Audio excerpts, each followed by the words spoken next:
Hi hello. ഇത് ഞാനാണേ. കൂട്ടുകാരെ, നിങ്ങൾക്ക് സുഖമാണല്ലോ അല്ലേ? നമുക്കിന്ന് ആലപ്പുഴയിൽ അപ്പോൾ അവിടെ ഒരു ആർട്ടിഫിഷ്യൽ വാട്ടർഫോൾ അവിടെ ഒരുക്കിയിട്ടുണ്ട്. നമുക്ക് കാണാം കേട്ടോ. അപ്പോൾ നമ്മൾ അകത്തേക്ക് കടക്കാൻ പോവുകയാണ്. ടിക്കറ്റൊക്കെ എടുത്ത അഡൽട്ടിന് അവർ 190 റുപ്പീസും കുട്ടികൾക്ക് അവർ 150 റുപ്പീസുമാണ് ചാർജ് ചെയ്യുന്നത്. അപ്പോൾ നമുക്ക് അകത്തോട്ട് കാണാൻ പോകാം. ദേ കണ്ടോ, അകത്ത് കയറുമ്പോൾ നമുക്ക് വേണ്ടി ഇവിടെ ഒരു റോബോ ഇങ്ങനെ അങ്ങോട്ടും ഇങ്ങോട്ടും നടക്കുന്നത് കാണാം. നമുക്ക് വേണമെങ്കിൽ റോബോയുടെ ഇവിടെ ഫോട്ടോ എടുക്കാം കേട്ടോ. അത് കഴിയുമ്പോൾ വേണ്ട ഈ വണ്ടർഫോൾസ് ഞങ്ങളിങ്ങനെ ഒന്ന് നോക്കി അന്താളിച്ച് നിൽക്കുക. അത് കഴിഞ്ഞിട്ട് വേണം അതിനോട്ട് ജോപ്പൻകുട്ടന് ചാടാൻ വേണ്ടിയിട്ട്. നമ്മൾ ഇതിന് കുറച്ച് അടുത്തായിട്ട് നിൽക്കുമ്പോൾ തന്നെ അതിൻ്റെ വെള്ളത്തുള്ളികൾ നമ്മുടെ ദേഹത്തോട്ട് വീഴുവേ. അതുകൊണ്ട് നമ്മൾ നനയാൻ സാധ്യതയുണ്ട്. അപ്പം ജോപ്പൻകുട്ടൻ ഇറങ്ങിയാലും കുഴപ്പമില്ല, അവന് വേറെ ഡ്രസ്സ് നമ്മൾ കൊണ്ടുവന്നിട്ടുണ്ട്. ഞങ്ങൾ ഇറങ്ങുന്നൊന്നുമില്ല കേട്ടോ. ഞാനും മമ്മിയും ആൻറ്റിയും വേണ്ടത്ര ഫോട്ടോസൊക്കെ എടുത്ത് അവിടെ നിന്ന് ജോപ്പൻകുട്ടൻ തന്നെ തിമിർത്താടി മറിഞ്ഞ് നൃത്തം ചെയ്ത് കിടന്ന് എനിക്കറിയത്തില്ല എങ്ങനെയാണ് അവൻ്റെ സന്തോഷം അവൻ പ്രകടിപ്പിച്ചതെന്ന്. വളരെയധികം ഇഷ്ടമായി കേട്ടോ. ഒത്തിരി നേരം അവനവിടെ സ്പെൻഡ് ചെയ്ത് കേട്ടോ. അങ്ങോട്ട് പോകുന്നു ഇങ്ങോട്ട് പോകുന്നു. പിന്നെ വെള്ളം കുറവായതുകൊണ്ട് നമുക്ക് പേടിക്കാൻ വേണ്ടല്ലോ മുങ്ങി പോകുമെന്നൊന്നും. അങ്ങനെ അതൊക്കെ കഴിഞ്ഞ് ഡ്രസ്സൊക്കെ ചേഞ്ച് ചെയ്ത് വേണ്ട ഞങ്ങൾ ഇതിൽ നമ്മൾ ഇങ്ങോട്ട് ഇറങ്ങുമ്പോഴത്തേക്ക് നമുക്ക് കാണാം നീളത്തിൽ നല്ല വാക്ക് വേ. ഹായ്, നല്ല പൂക്കൾ കൊണ്ട് അലങ്കരിച്ച കണ്ടല്ലോ. കാണുമ്പോൾ തന്നെ നമുക്ക് നല്ല രസം തോന്നും കണ്ടോ. ഇത് ദുബായ് വല്ലതും ആണോ എന്ന് നമ്മൾ വിചാരിച്ചു. അങ്ങനെ പൂക്കൾ കൊണ്ട് പലതരത്തിലുള്ള കാര്യങ്ങൾ ഇവിടെ ഒരുക്കി വെച്ചിട്ടുണ്ട്. അതൊക്കെ നമുക്കൊന്ന് കാണാം കേട്ടോ. ദേ നമ്മളിപ്പോൾ നടക്കുന്നത് ഇതിങ്ങനെ പൂക്കളുകളെല്ലാം ഇങ്ങനെ തൂക്കിയിട്ടിരിക്കുവാണ്. ഈ പൂക്കൾ കണ്ടാൽ നമ്മൾ പോകുമ്പോൾ ഒറിജിനലാണെന്നല്ലേ. ഇത് കണ്ട പല കളറുകളുണ്ട്. റെഡ് ഉണ്ട്, പർപ്പിളുണ്ട്, യെല്ലോ ഉണ്ട്. ഇത് കണ്ട കണിക്കൊന്നയുടെ പോലെ ആ പൂക്കൾ തൂക്കിയിട്ടിരിക്കുന്ന ഈ വോക്ക് വേയിലൂടെ നമ്മൾക്ക് ഇങ്ങനെ നടന്നു വരാവേ. ഹായ്, നല്ല പൂ വസന്തമല്ലേ. നല്ല രസമുണ്ടായിരുന്നു കേട്ടോ. ഞങ്ങളിവിടെ നിന്ന് കുറേ ഫോട്ടോസൊക്കെ എടുത്തേ. ഫോട്ടോയും വീഡിയോ ഒക്കെ നിങ്ങളെൻ്റെ ഷോർട്സ് കണ്ടിട്ടുണ്ടെങ്കിൽ മനസ്സിലാവും. ഞാൻ ഇതിൻ്റെ ഷോർട്സ് വിട്ടിട്ടുണ്ട് കേട്ടോ. കണ്ടിട്ടില്ലെങ്കിൽ കാണണേ. പിന്നെ അതേണ്ട കണ്ടോ, ഇവിടെ അരയന്നങ്ങൾ, മയിൽ, ആന. അങ്ങനെ നടന്നതെന്ന് ക്ഷീണിച്ചെന്ന് പറഞ്ഞ് ജോപ്പൻകുട്ടൻ ഒരു ഐസ്ക്രീമൊക്കെ വാങ്ങിച്ച് മമ്മിമാരോടുകൂടെ ഇവിടെ ഇരുന്ന് കഴിക്കുവാണേ.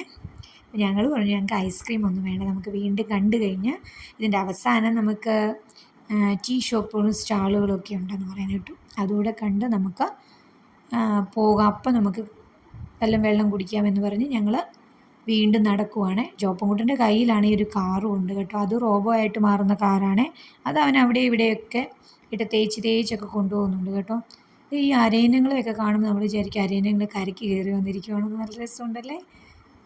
അതുപോലെ തന്നെ പൂക്കളുണ്ട്, ആന, മയിൽ. ഹായ്, എന്താ രസം. നല്ല ചിത്രശലഭം എല്ലാം ഉണ്ടായിരുന്നു കേട്ടോ.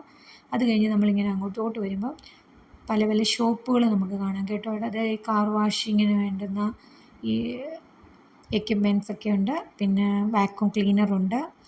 അതുപോലെ സോഫ, കോട്ട്, പിന്നെ ഇതാണ്ട് വെറൈറ്റി പപ്പടങ്ങളുണ്ടായിരുന്നു കേട്ടോ. ഏത് വെറൈറ്റി പച്ചക്കറിയുടെ പപ്പടമാണ് അവർ പറയുന്നത്. പിന്നീട് നമ്മളിങ്ങോട്ട് കുറേ കൂടെ നടന്നു വരുമ്പോൾ കേട്ടോ ഹോട്ട് വാട്ടർ ബാഗ്സ്, അങ്ങനെ ഒത്തിരി കാര്യങ്ങൾ, ഡിഫറെൻറ്റ് ടൈപ്സ് ഓഫ് മുട്ടായികളുണ്ടായിരുന്നു കേട്ടോ. പണ്ടത്തെ കാലത്തെ മുട്ടായികളെന്ന് പറഞ്ഞിട്ട് സിഗരറ്റ് മുട്ടായി അതേതെന്നൊക്കെ പറഞ്ഞിട്ട് കുറേ മുട്ടായി ഉണ്ടായിരുന്നേ. പിന്നെ അതൊക്കെ കഴിഞ്ഞ് നമ്മൾ നടന്ന് ക്ഷീണിച്ച് വരുമ്പോൾ ഉണ്ടല്ലോ ഇവിടെ അവർ ടീ സ്റ്റാളുകളെല്ലാം വെച്ചിട്ടുണ്ട്. അപ്പം നമ്മളിവിടെ നിന്ന് എന്താണെന്ന് ചോദിച്ചാൽ ഇപ്പോഴത്തെ കുട്ടികൾക്ക് പിന്നെ ടീയും കോഫിയും ഒന്നും വേണ്ട കേട്ടോ. അവനാണെങ്കിൽ ഒരു കരിമ്പിൻ ജ്യൂസാണ് കുടിച്ചത്. ഞങ്ങൾ അവിടുന്ന് ചായയും ഏത്തക്കാപ്പവും കഴിച്ചു. അപ്പോൾ ഇവൻ എന്ത് കൊടുക്കുമെന്ന് വിചാരിച്ച് നോക്കിയപ്പോഴാണ് ചില്ലി ഗോബി അവിടെ ഉണ്ടായിരുന്നു. അപ്പോൾ ഞങ്ങൾ 2 പ്ലേറ്റ് ചില്ലി ഗോപിയും വാങ്ങിച്ച് അവിടെ നിന്ന് കഴിക്കുവാണ് കേട്ടോ. കഴിക്കാനൊക്കെ ഒത്തിരി ഐറ്റംസ് ഉണ്ട് കേട്ടോ. നമുക്കിഷ്ടമുള്ള പോലെ ചൂസ് ചെയ്യാം. അങ്ങനെ കഴിപ്പൊക്കെ കഴിഞ്ഞ് വെളിയിൽ ഇറങ്ങിയപ്പം ദാണ്ട് ജോപ്പൻകുട്ടന് വേണ്ടി ഇത് വെക്കണം, ഈ കണ്ണാടി വെച്ച് നോക്കണമെന്ന് പറഞ്ഞ് വെർച്വൽ എഫക്റ്റ് തരുന്നതാണ് ഇത്.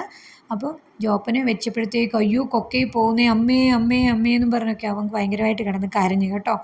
അത് കഴിഞ്ഞിട്ട് ഇവിടെ എത്തിയപ്പോഴത്തേക്ക് ആ കരച്ചിലിൻ്റെ എല്ലാം സന്തോഷമായിട്ട് മാറി. ഈ സ്ലൈഡേ കയറിയപ്പോൾ അവന് വീണ്ടും അതെല്ലാം മറന്നുപോയി കേട്ടോ. അവൻ്റെ നിർബന്ധത്തിനാണ് അതൊക്കെ ചെയ്തത്. അപ്പോൾ ദാണ്ട് ഇവിടെ വന്നിട്ട് ഈ സ്ലൈഡിൽ കയറിയിട്ട് അവൻ ഈ ഗെയിംസിൻ്റെ ഈ സെക്ഷനിലോട്ടൊന്നും കയറുന്നില്ല. കാരണം എന്നാന്ന് ചോദിച്ചു കഴിഞ്ഞാൽ അവൻ വേറൊരു ഡിമാൻഡ് വെച്ചിട്ടുണ്ട് കേട്ടോ. ഇതിൻ്റെ അവസാനം നമുക്കത് കാണാൻ പറ്റും. ഈ വീഡിയോയുടെ അവസാനം ഞാനത് വെച്ചിട്ടുണ്ട് കേട്ടോ. നമുക്കവിടെ ജയൻറ്റ് വീലും നിങ്ങൾക്കിപ്പോൾ നോക്കിയാൽ കണ്ടാൽ അറിയാം. ജയൻറ്റ് വീലും പിന്നെ ആകാശത്തോണിയുണ്ട്. അപ്പം ആകാശത്തോണിയിൽ കയറണമെന്നുള്ള വാശിയിലാണ് ചുവപ്പൻകുട്ടനുള്ളത്. അപ്പം ദേണ്ട ആകാശത്ത് ജയൻറ്റ് വീൽ ഇങ്ങനെ കറങ്ങിക്കൊണ്ടിരിക്കുന്നു. ഓരോരുത്തരും അതിൽ കയറി പോകുന്നുണ്ട് കേട്ടോ. ഞങ്ങൾ അത് വേണ്ട എന്ന് വെച്ചിട്ട് ഞങ്ങൾ വിചാരിച്ചു എന്നാൽ ആകാശത്തോണിയെ കയറാമെന്ന്. ഞങ്ങൾ ആകാശത്തോണിയെ ഇത് കയറിയിട്ടുണ്ട് കേട്ടോ. എൻ്റെ ദൈവമേ, ഞങ്ങൾ കൂവി നിലവിളിച്ചു കേട്ടോ. ആകാശത്തോണിയെ കയറിയതും ഞങ്ങൾക്ക് എന്തുവാണെന്നറിയത്തില്ല. എങ്ങനെയെങ്കിലും കുറച്ച് നേരം കഴിഞ്ഞപ്പോഴത്തേക്ക് എങ്ങനെയെങ്കിലും ഇതൊന്ന് സ്റ്റോപ്പ് ആക്കണമെന്നുള്ളായിരുന്നു. ഞങ്ങളുടെ ഓരോരുത്തരുടെയും മുഖഭാവം കണ്ടാൽ നിങ്ങൾക്ക് മനസ്സിലാകും ഞങ്ങൾ എത്രത്തോളം പേടിച്ച് അതിലിരുന്നതെന്ന്. ഏറ്റവും അവസാനം ഞങ്ങൾ യേശുവിനെ വരെ വിളിച്ച് കരഞ്ഞു കേട്ടോ. നിങ്ങൾക്ക് അപ്പോൾ ആലപ്പുഴയിലെ ഈ വിശേഷങ്ങൾ ഇഷ്ടപ്പെട്ടെന്ന് തോന്നുന്നു. ഇഷ്ടപ്പെട്ടോ? എന്നെങ്കിൽ പുതിയ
പോടാ